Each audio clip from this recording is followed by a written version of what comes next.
500 years ago, you did not have to deal with tons of mercury being pumped into the air with pesticides drowning your food, microwaves bouncing all over the sky. We live in a toxic world. And what are you going to do about it? We're going to discuss that next. Or maybe next. Maybe next.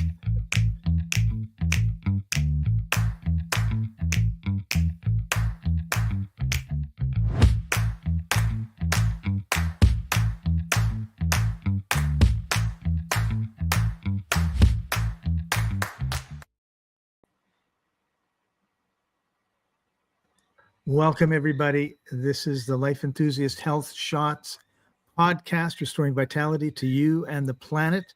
And we are coming to you from the wilds of Vancouver Island in Canada and the wilds of Kruger Park in South Africa. So if I stop, you know why. And Martin, are you moving? If I go like this, it's because there's earthquake. You're not moving. So that is why George noticed right away that I had nice headgear, and what can I say? It's a beautiful hat. It's a beautiful hat. It's a Tilly hat. It's what you wear when you're on safari. So yesterday I saw giraffes, I saw hippos, I saw rhinos, I saw lions eating a giraffe. I saw giraffes that were not being eaten by lions. I saw a dead elephant laying in the jungle, which had already been started to be eaten by other animals. Lots of deer, impalas, hippos, and crocodiles, and even a tortoise. Wow. So, but I'm in Africa. Unfortunately, the Wi-Fi is not quite as good here as I had hoped, which is why things aren't like as smooth as normal, but I just wanted to share that's where we were. That's why the hat. And with that, Martin, how are you doing? It's good. Just remember that I have a show starting at the top of the hour, so I'll have a hard stop at the minute mark. As far as how I am doing, well, I have started the metabolic typing course, which is a 12-week coached affair. So tonight is my first day. So there's a whole bunch of activity swirling around it. The first cohort is going through, and that's good for our people. And I'm excited about that. Yeah, that's awesome news. It's really exciting. We're going to be changing the lives of a lot of people with that course and that knowledge. Yeah, and that is something I really want to be reminded of and tell people that, there's a whole pile of information packed between these two ears, and it's something that when I'm gone, I would like to leave behind in an AI agent so you can talk to it even when I'm not able. Because we have the technology. I think it has the value of being done. So, Scott, that's going to be our next project, is we're going to stuff everything I know into an AI agent. Awesome. That's one of the things I've been dreaming of doing. And we have the technology, we have the knowledge, we just have to get it done. Yeah. So toxicity. Before we get into all the different environmental toxicities, I want to talk about one that is, in my mind, it's always the straw that breaks the camel's back, and that is mental and emotional toxicity. So here I am. I'm in Africa. I'm having a wonderful time, and the place I'm at is a small tent lodge. Right now, I'm the only person here. There's probably 10 tents. They're not like the tents I grew up in that, you put on with little wires and stuff. These are really nice tents. And last night there was a hyena howling and laughing outside my tent, which scared the bejeebies out of me because I'd never heard anything like it. It wasn't at all like you hear on Disney's, Lion King movies. But it was not sanitized, hey? It just was terrifying. So anyway, in the process of being here these last couple of days, because it's not a large place, it's not a place that, they don't have 50 items on the menu.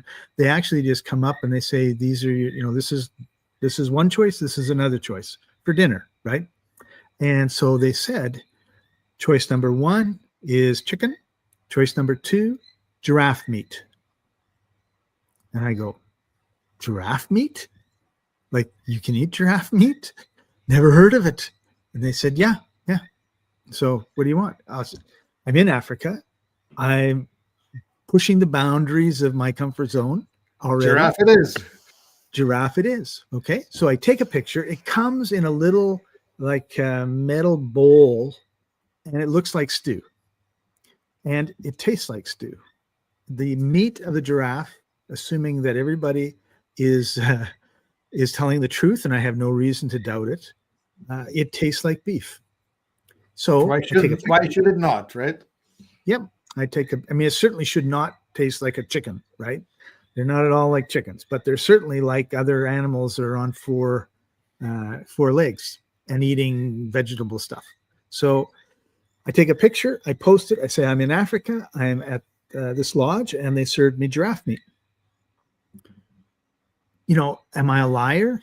Maybe, right? Do you need to get upset if you think I'm a liar? I don't think so. It's as innocuous a thing as possible, right? There's a picture. Yeah. This is what it is. So this guy that I've had interactions with and seen his stuff on my feed in Facebook forever gets all pissed off at me. And I'm like, what? What was his objection? You eating giraffe, or you're making up a story? Well, he thought I was lying and making up a story, and he was upset that I was eating giraffe. And so he does something which I think really shows the challenges of our society today. He goes to AI and he says, can you eat giraffe meat? No, does this lodge serve giraffe meat? Because he knows the place, right? Because I'm open about it. Why wouldn't I be? And and it says, no, we never serve giraffe meat at this lodge. And I said, you've taken a picture of their Facebook page. Why didn't you just send them a message? Now, you're not going to get an instant answer because there's like 6 or 10 hours difference, but you're going to get it straight from the horse's mouth or the giraffe's mouth. Instead, no, you've got to go to AI, and then you have to believe AI, right? So I went online and I said, can you eat giraffe meat? Is it legal? It's illegal to hunt giraffes, but the giraffes aren't hunted by very many things, so they all grow up. And if we have an overpopulation of giraffes, so there's some organization. Scott, I want a little sidebar. I think it was a zoo somewhere in Denmark that was having to sacrifice a giraffe because their breeding program was too successful, and they were having to feed this young male giraffe to the lions that they have in their zoo because the giraffe was surplus giraffe. Like, you can only have so many. Right. So basically, these people keep an eye on the population. They say, okay, we've got like 10 too many giraffes. So they go out and they kill the giraffes, hopefully humanely, and then they use everything. You're in a poor country. Why would you, just let it rot in the field or something, right? So some butcher butchers it up, and they use as much of it as they can. And there are certain places you can go that are licensed to sell giraffe meat, and this place goes there and gets giraffe meat. All right, all good.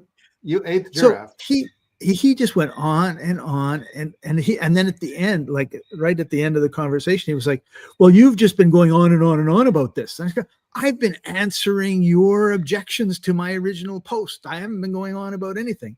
And that's when I realized that you have to remove toxic, particularly Facebook people that you've never met in person, toxic individuals from your life, because they cause a whole pile of stress, a whole pile of drama. And I was really shocked because the stuff he posts is all about stuff that you and I would agree with, generally speaking. And I thought, why is this guy going on and on and on about giraffe meat and whether it, like, it's totally unimportant. It's like Do you want cream in your coffee or not? No, I don't. Well, you don't have cream in your coffee. It's just absolutely ridiculous. Well, look at George said, every I time. live in solitude. Me too, George. And so You I know, blocked it. there's a line before that, which is, could you highlight that? That I just love it that he actually knows the correct use for the word misanthrope. So for those of us that don't, Martin, could you enlighten us, please? I just don't like people. Yeah, I I would totally agree prefer with you, to hang George. out with wolves, you know. That the hyenas, they were noisy for then partying for about 5 or 10 minutes, and then they were quiet the rest of the night. So I can handle that.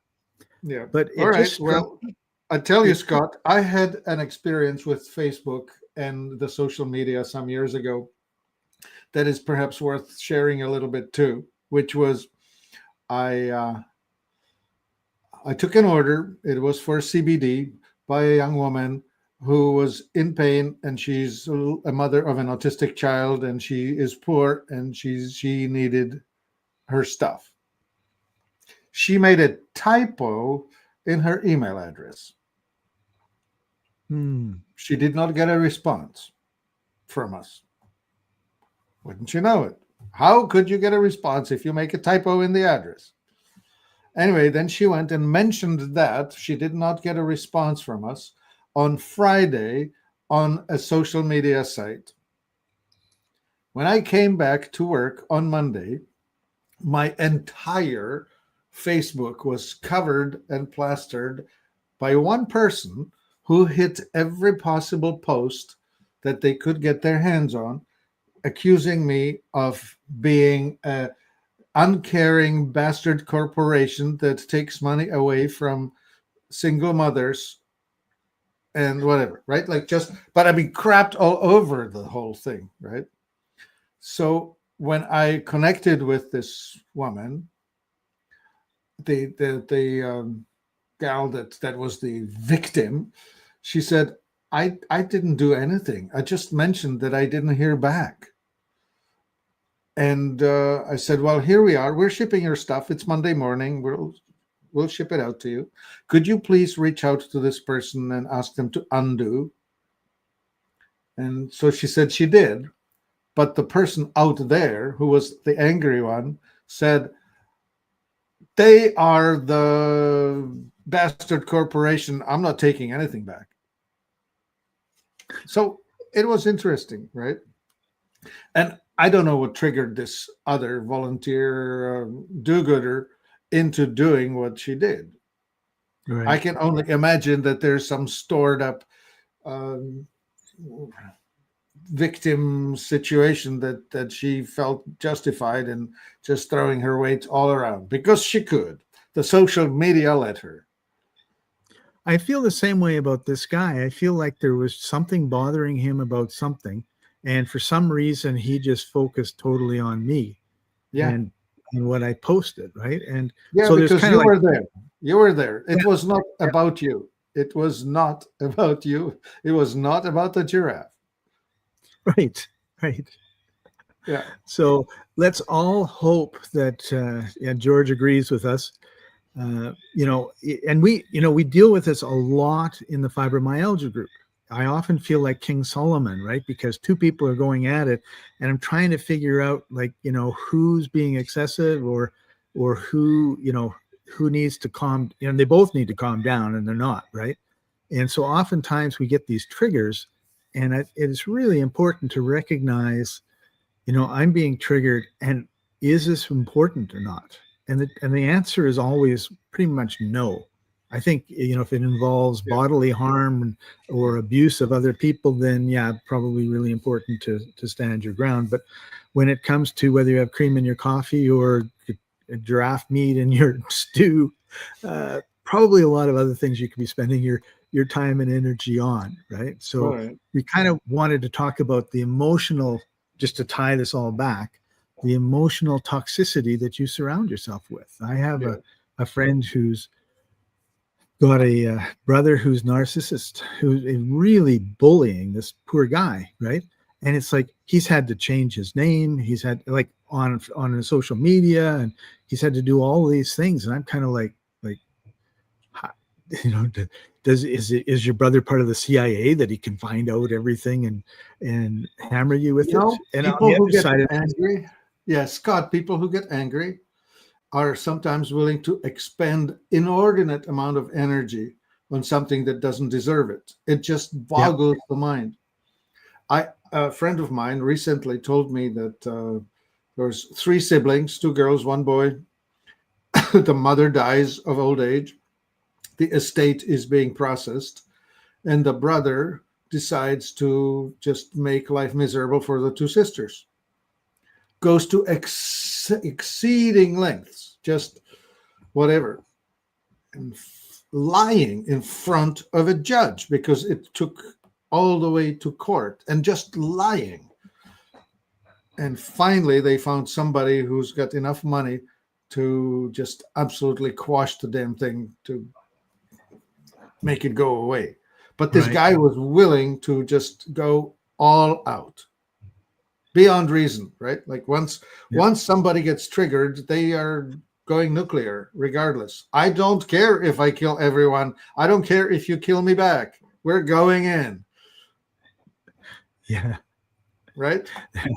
There's a comic character who has a TV show now from DC Comics called Peacemaker, and he wants to bring peace to the world, even if he has to kill people to get it.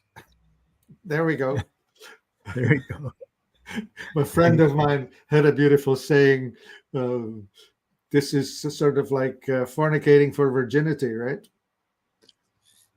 Yeah. It's a movement. Let's fornicate for virginity. It's fighting for peace. Equivalence, right? Okay, so toxicity, emotional. Yeah. I bet you that the giraffe was one of the healthiest piece of meat you have had in many, many days. Yep. That's right. Not a lot of plastic pollution in the. This is Serengeti, the Kruger Park, right? This is Kruger. It's down in South Africa, not in the No, Serengeti. it's not Serengeti. So Okay. it's as far south as you can go, pretty much. Yeah. And it's right beside Mozambique. Yeah. Okay. So yeah, it was delicious. I mean, it was delicious meat, good meat, not a lot of fat, and tender. Yeah. Well, because it was in a stew, right? Yeah, exactly. I'm just thinking, the giraffe neck, that's gonna be a very muscular thing, A lot of meat. Yeah. All right. These things are huge. Yeah. What is it? 18 feet or something like that? Yeah. It's way up. Yeah. Okay. So what are some things people can, well, first of all, if someone's being triggered, they're probably acidic, right? Well, okay. So acidity brings us anxiety. Alkalinity brings us procrastination and depression. So if you're losing patience and if you're easily triggered, your pH is off on the acidic side. No question. Yeah. So yeah, and if you had been, you're an oxidizer, basic or alkaline, if you're an oxidizer, you need fat. If you're autonomic, you need carbs. It's not the same solution for everyone. Right. And if he'd have just been alkaline, he would have procrastinated to the point of never making any comments on my post, and we would be fine. Yep. Yeah. Also, people who are on the alkaline side tend to have a higher emotional intelligence. They have the they have the gap, right? Like when you have as input, you have the option of either reacting instantly or taking a gap and responding with wisdom. The acidic people are reacting instantly. Right. Yeah. Yeah, I totally get that. And you're right. Like when someone does something, I don't like it, I don't normally react right away. I think, let me just think about this for a second. In fact, when I was married and I got really, really mad at my wife, ex-wife now, I once I was so mad, I kicked the coffee table over and got up and just left, walked around the block, and then I had time to, like, because I was not thinking, and then I had time to think about it, and went in and said, okay, well, here's the problem, and this is what we need to address. And she said, I didn't think you were coming back. that was like early in the marriage. Yeah. I wasn't the one All that right. left. So what are some Okay. of the things that we can take, because we only have 8 minutes left? What are some of the things that we could take to help us not be triggered so much? And I happen to have two items which may or may not be appropriate, because I was thinking Well, about more physical toxicity, but I yeah. had holoimmune as one. Well, holoimmune is a lovely thing, but that has more to do with immunity than not. Yeah, that's just not getting sick, right? What we're dealing with here is that the toxic world. Are you toxic with heavy metals, plastics, volatile organic compounds, whatever, that industrial age toxicity? You want to take that out. Zeolite is my go-to suggestion. The next best thing after that is iodine, and the next best thing to support that is magnesium. And Right. then next best thing to support that is chlorophyll and other green things like aura greens, which is a mix of kamut, alfalfa, barley, wheatgrass, barley grass, all that really green chlorophyll rich stuff. That's the most parasympathizing food, which is that the emotional intelligence, right? When you Right. have enough chlorophyll on board, you're the opposite of autistic, which is interesting. And George wants to know about activated charcoal. Okay, well, that's an awesome absorber, right? Like when you take charcoal, why do we have activated charcoal filters to filter toxins out of the water before we drink it?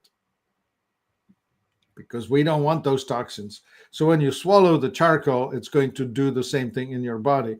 It will allow to absorb toxic things, and on its way through, it will remove things that shouldn't be there. Yeah, awesome. When I think of charcoal, I think of the charcoal in the barbecue pit, and I'm not really that keen on swallowing it. So, like, how do you take it? It's very similar to that. we take it in the form of humic acid, which is shredded and dissolved in water. That's probably the best. We don't sell activated. So I'm not chomping charcoal. on an old charcoal from the fire pit. Yeah. Go into your campfire leftovers, find some charcoal bits. Well, actually, that is the very thing, and crush it and mash it and get it in your body. You bet. Yeah. Okay. Yeah, it's a good thing. Well, It is a good thing. If somebody told me 6 months ago I'd be eating giraffe meat, I'd be pretty freaked out. So these are all things that you just need to take time to acclimatize to and get adjusted to, and add to your health regimen. Yeah. Just to be on the record, I would not hesitate to eat giraffe meat with you. Thank you. Yeah. Thank It's you. not, I'm not anti anything. Well, and this guy says, you know what? Thank you, George. George says, me too.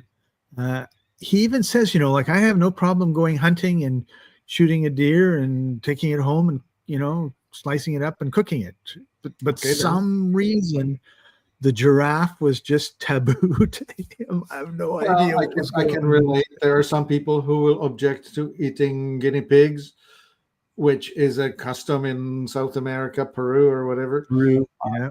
My sister had 2 guinea pigs as growing up, so I can't imagine eating sassafras or smeagol.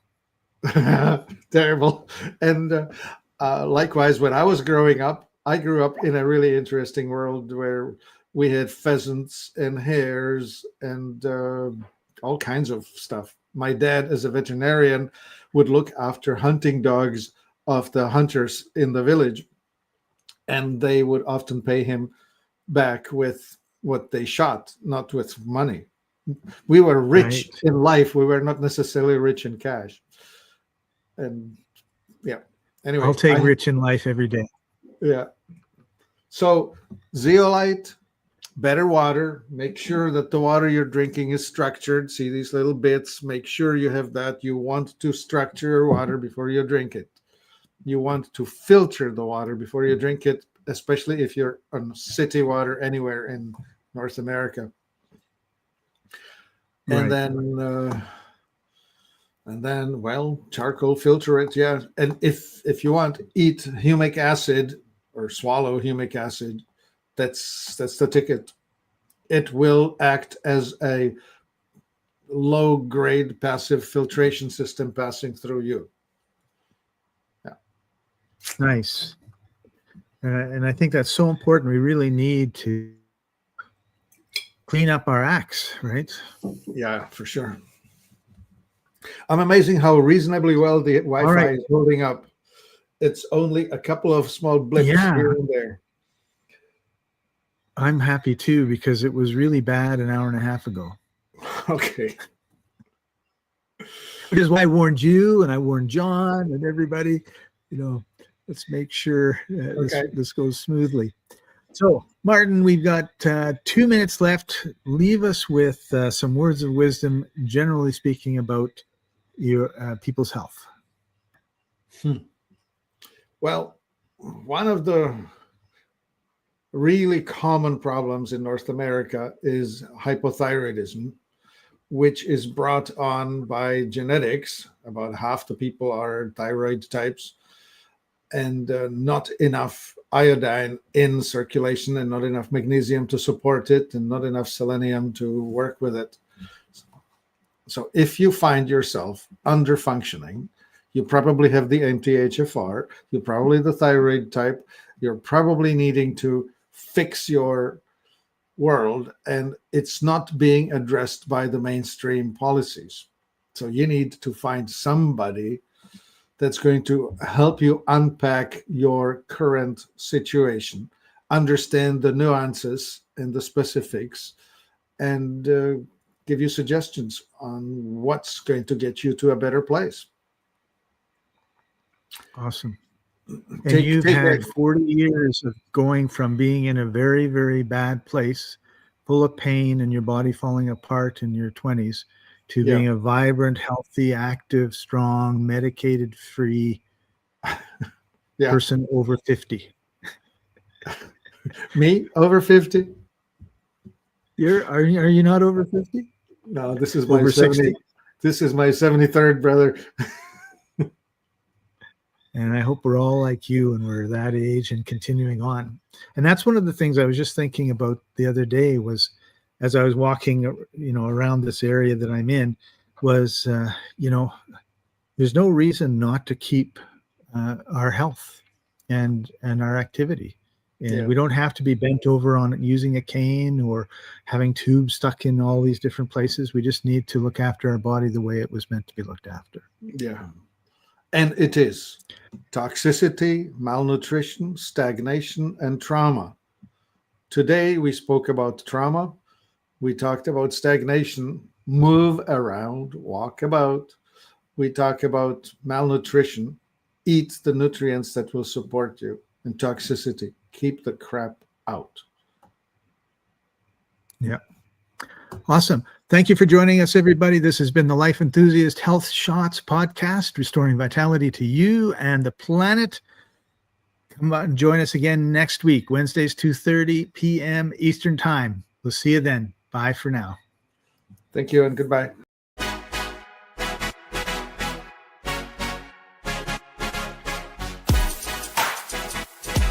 Hey.